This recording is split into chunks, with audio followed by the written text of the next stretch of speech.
Saludo a los medios de comunicación aquí presentes y a todos, todas y todos los presentes aquí. Cuando llegamos a la vicepresidencia, yo le dije al presidente de la República que una de las tareas que quería liderar era la tarea de la justicia étnico-racial. Por obvias razones, soy una mujer negra consciente de mi identidad, consciente de la historia, consciente del lugar que hemos ocupado. Venía de las montañas del Cauca, pero que soy consciente de la lucha histórica que hemos hecho como afrodescendientes, y soy consciente que hoy soy la vicepresidenta de este país porque otros y otras hicieron el camino para que yo pudiera estar aquí. Y esos otros y otras fueron hombres y mujeres libertarios, como Benjo Diojó, como Wiwa y como muchos otros, abuelos y abuelas del cimarronaje, que nos enseñaron que teníamos que luchar por la libertad, por la dignidad y por la justicia. Por eso no consigo que haya un negro o negra en este país, y no me cabe en la cabeza que no tenga la palabra libertad en su ser. Porque ahora todo el mundo habla de libertad. Ahora los dictadores que se están imponiendo en muchos lugares hablan de libertad. Pero si hay un pueblo que tiene que hablar de libertad, somos los afrodescendientes raizales y palenqueros en el mundo, porque conocemos el sentido de lo que significa la palabra libertad, y esta tierra del Caribe, bañada por sus aguas, por sus ríos, y esta tierra, el Monte de María, sí que sabe de esa palabra libertad. Así que haber venido aquí a acompañar un proceso de reconstrucción histórica no es de la nada. Esto tiene una intencionalidad, y como lo decía una representante, una intencionalidad política. Y eso no significa que ahora digan que voy a aspirar a la presidencia. No, una responsabilidad política, y es la reconstrucción de la memoria, la reconstrucción de la identidad, la reconstrucción de una identidad de nación que se ha pensado sin nosotros. La historia oficial de este país no habla de los aportes que los hombres negros, que los indígenas, que las mujeres negras le han hecho a esta sociedad. Solo para irnos a buscar los archivos históricos, y entonces ahí empezamos a encontrar algunos mensajes de esa historia, ¿sí? De esa historia que se reconstruyó. Aquí no hubiera habido independencia sin los negros, sin los indígenas. Hemos sido parte y somos parte de esa historia de nación, de esa historia de país, que a veces se quiere silenciar porque hay una intención de poner la historia pensada desde la blanquitud, la historia pensada desde el colonialismo, la historia de seguir reproduciendo estereotipos y acciones institucionales que reproducen acciones de expropiación de la dignidad humana. Que al final reconstruir esta memoria no es solo una cosa que beneficia a los negros y a las negras de este país. No, reconstruir esta historia tiene que llevarnos a reconstruirnos como nación y a sentirnos orgullosos como país de lo que somos, porque esos somos los raíces. Como lo dicen los cubanos, todo el mundo, ¿quién no tiene una gota? O tiene de Carabalí o tiene de Lucumí. Aquí no hay nadie que sea puro, y nadie puede apropiarse de eso y decir, yo soy raza pura, descendiente de españoles, de europeos. No, el cuento de la sangre azul, eso no existe en este país. Este país es un país de la diversidad, y en ese sentido, cuando planteamos este proceso de memoria histórica y de reconstrucción, sobre las pérdidas, los daños y las consecuencias de lo que fue el colonialismo, de lo que fue la esclavitud y de lo que sigue siendo el racismo sistemático, es parte, ¿sí?, de lo que tenemos que hacer. Y si no, cuando se piensa el presupuesto general de la nación y se piensa en la distribución del presupuesto, ¿acaso no se afecta a todo el territorio del Caribe cuando se piensa en la distribución? ¿Y qué es lo que se mira ahí? Pues negros. Hay que alcaldes, ustedes que son un poquito más claritos, ustedes terminan siendo afectados en el presupuesto, porque hay una decisión de esa conformación de un Estado racial que dice, en esos territorios hay puros negros y ahí no hay que perder la plata, como decía un diputado hace años de Antioquia, ¿sí?, refiriéndose al Chocó. Pero es la misma situación en el Pacífico, es la misma situación en el Caribe, ¿sí? Y al final estos territorios empobrecidos, excluidos, sin agua potable, sin saneamiento básico, sin educación, esto tiene que ver con una visión colonial.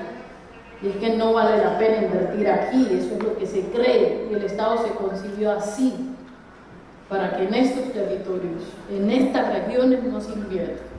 Y la lucha que estamos haciendo ahora es como se le hace el quiebre a un Estado que tiene unas estructuras coloniales desde hace 500 años y que no nos permite con facilidad tomar la decisión de sí, hay que poner la plata.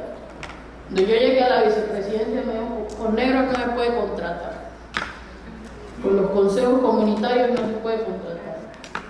Y había un funcionario que me tocó que decirle, ¿quién? Usted está diciendo a una mujer negra que viene de consejos comunitarios, que con los negros de los consejos comunitarios no se puede contratar. ¿A quién le dice eso? ¿A mí? No, que es la ley. ¿Cuál ley? ¿Dónde está? ¿Dónde está la ley que prohíbe la contratación con las organizaciones sociales? Porque se supone que somos parte de este Estado-nación. Y eso son las discusiones que hemos tenido que dar dentro. Y esas son las peleas que tengo que decir aquí. También está liderando el presidente Gustavo Petro. Porque si algo tengo que decirle a este país, es que no hay un día, y ustedes vieron los regaños del Consejo de Ministros, en que no esté insistiendo en la inversión para los territorios. Y eso sí es una realidad.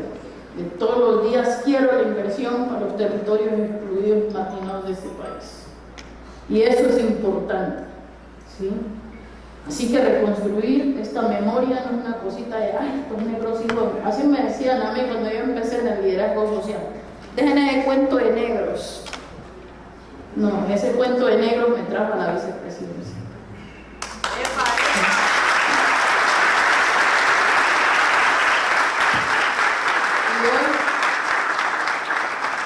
Yo lo que quiero y lo que queremos hacer es un proceso, y yo quiero invitar a todos los alcaldes y alcaldesas de esta región para que juntos construyamos un proceso de memoria histórica para identificar, ¿sí?, esos rezagos coloniales y de la esclavitud en un territorio que ahora ustedes son los líderes en su municipio todavía persiste, y que trabajemos juntos para ir transformando eso y poder mirar a la comunidad que es su gente, a ese territorio que es su territorio que usted gobierna, poderlo mirar de manera diferente y poder ver en eso, en esa identidad, una riqueza cultural muy fuerte e importante para el país.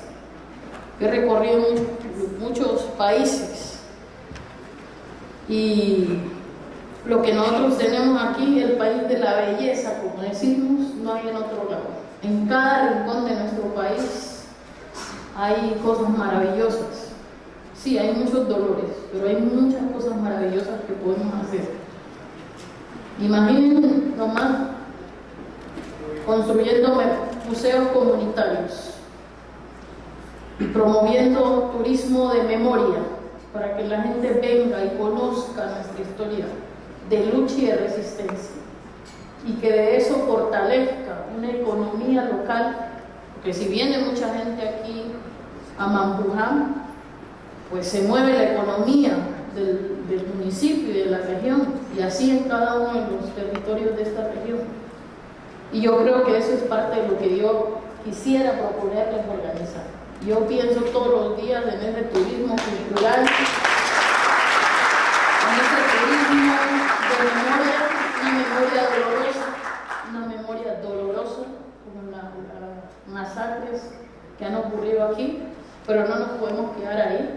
Y yo creo que estas mujeres de Mampuján sí que nos han enseñado cómo levantarnos en medio de los escombros, y sí que nos han enseñado que después de una violencia son las mujeres que en medio de las cenizas reconstruyen a nuestra comunidad, reconstruyen el tejido social. Por eso ellos son un ejemplo no solo para Mampuján, sino que ustedes tienen que convencerse que son un ejemplo para el mundo, que si hay un pueblo que puede enseñar de reconstrucción de memoria, es este pueblo.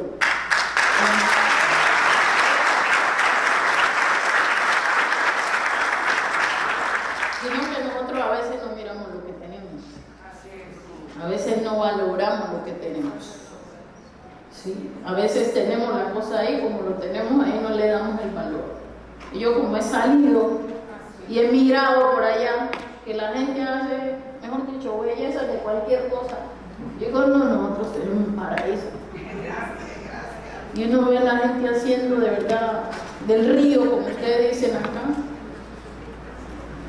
haciendo maravillas en otros lugares, mientras nosotros tiramos basura, lo despreciamos, hacemos lo que sea, porque no valoramos lo que tenemos. Tenemos un tesoro, tenemos un tesoro, y hoy tienen un gobierno que está dispuesto a hacer los esfuerzos necesarios para contribuir y fortalecer lo que tenemos que fortalecer.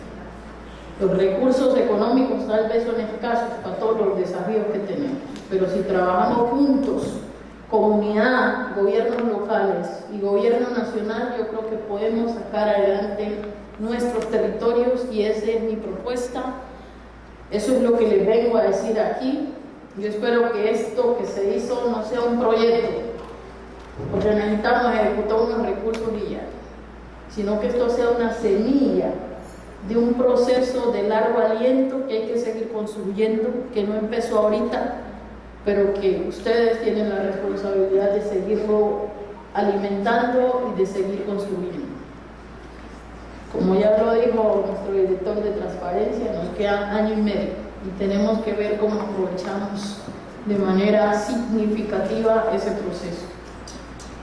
Yo creo una institución en año y medio que va a arrancar a funcionar, y ya arrancó por acá. Hambre Cero, que es uno de los programas que estamos liderando a propósito del mensaje en privado y en público, empezó por aquí, por el departamento de Bolívar, y hay varios municipios, 12 más o menos, 13 municipios de esta región que hoy estamos llevándole un bocado de comida a la gente, pero no es suficiente.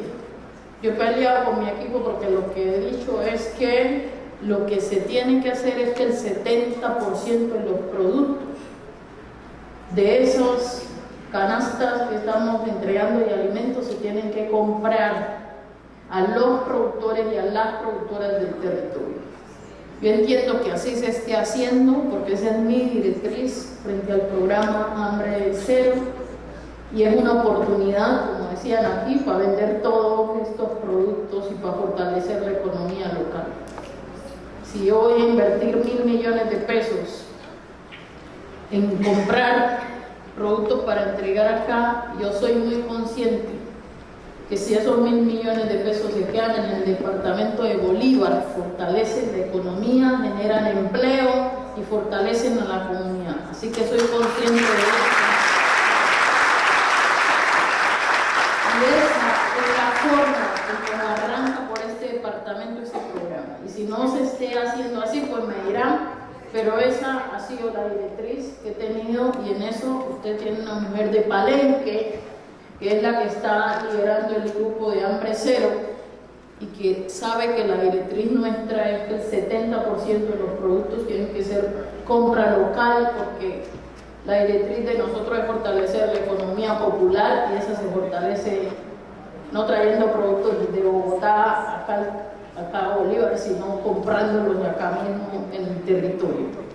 Yo vi las primeras entregas, este programa todavía está en ajustes, está empezando, y yo vi que le pudieron comprar a las mujeres la panela, los huevos, el ñame, bueno, digamos los productos del territorio, y eso me llena de alegría porque es la forma en que podemos contribuir al desarrollo económico de la región, que es una de las tareas que tenemos también desde el Ministerio de la Igualdad, y es generar desarrollo económico para la región. Bien, hablando de memoria, entonces, yo tengo que decir que, aunque yo soy del Cauca, mi identidad, o parte de mi identidad, yo la aprendí, de mi identidad negra, la aprendí leyendo sobre el Caribe y leyendo sobre San Basilio de Palenque. Y cuando a mí me dijeron que había un negro que había sido el hombre que le había dado la libertad a América, yo me empecé a sentir muy orgullosa de ser mujer negra. Y no era del Caribe, soy caucana, del Pacífico, pero me sentí orgullosa. Y siempre mi sueño era, yo quiero visitar Palenque, yo quiero conocer ese territorio tan maravilloso, que produce hombres libertarios. Y hoy esa memoria, reconstruir la memoria de Bencos, de su familia, de Huiwa, eso debe ser la identidad de este territorio, del Caribe. Cuando yo entré a la universidad, entonces empecé a estudiar sobre justicia cimarrona, sobre derecho consuetudinario y sobre racismo. Y también leí los libros de López de Mesa y las anécdotas de Laureano Gómez sobre el Caribe. Y algo doloroso que encontré, que Laureano Gómez decía, una anécdota, que había hecho un vuelo en una avioneta por acá, por el Caribe, y decía, y no vi vida civilizada alguna, solo unos negros y unos indígenas. ¿Sí? Y aquí en el Caribe crearon esa narrativa de la degeneración de la raza. Se preguntaban de por qué la raza se había desmejorado y por qué después de la independencia Colombia no avanzaba, y la excusa que dijeron es que hay una degeneración de la raza. Y hubieron médicos, y hubieron políticos, y hubieron científicos hablando, dando debates nacionales sobre la degeneración de la raza. Y yo después me preguntaba, porque yo escuché en mi casa que decían, o en el Cauca yo escuchaba mucho eso, que decían hay que conseguir un blanco para mejorar la raza. ¿Sí o no? Por eso esa narrativa de conseguir un blanco para mejorar la raza salió de esos debates que estos próceres de la patria en el siglo pasado se inventaron. Y era que había una degeneración porque la raza supuestamente europea había empezado a mezclarse con las razas negras e indígenas. Por eso hay un problema serio en el Caribe, no solo en el Caribe colombiano, sino en el Caribe, de identidad y de reconocimiento. Mucha gente del Caribe, del Gran Caribe, se reconoce más como, yo soy como moreno, morenita, un poco de vaina. Ya me volví caribeña, pero no reconocemos nuestra identidad, no reconocemos nuestras raíces negras. Yo también tengo que decir que el Caribe lleva muchos años y hoy nosotros estamos hablando de reparación histórica sobre los efectos del colonialismo, del racismo y de la esclavitud, porque en el Caribe antillano también hay un proceso de cimarronaje muy fuerte, que están demandando reparaciones históricas. Y esto no nos da miedo decirlo. Cuando yo empecé a hablar en campaña de reparación histórica, y me empezaron a decir la gente, ¿y esto qué es? ¿Nos va a sacar la plata del bolsillo? ¿Qué? No, pues que los países europeos tienen una deuda con nosotros. Y entonces esa deuda pues tiene que pagarse en términos de restaurar la dignidad de los afrodescendientes, no solo en Colombia, no solo en América Latina, sino en todo el mundo. Restaurar la dignidad de los pueblos indígenas en todo el mundo. Y eso es parte del trabajo, de la lucha que estamos haciendo. Tal vez suene como una utopía, pero es parte de lo que creo que hay que hacer. Y cuando hablemos de reparación histórica, estamos hablando de una reconstrucción que como sociedad, como nación, tenemos que hacer. Y celebro que sea por aquí, por esta tierra, por donde entraron nuestros ancestros y ancestras, que estemos arrancando una ruta de memoria histórica sobre los efectos de la esclavitud, del colonialismo y del racismo.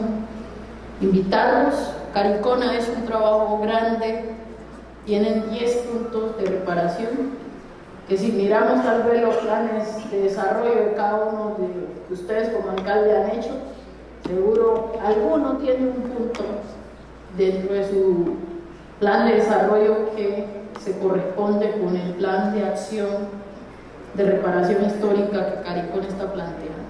Tenemos 2 desafíos en lo que nos queda del gobierno: hacer un plan nacional de reparaciones históricas para el país, pensar eso de que cuando hablamos de reparación histórica, ¿de qué estamos hablando?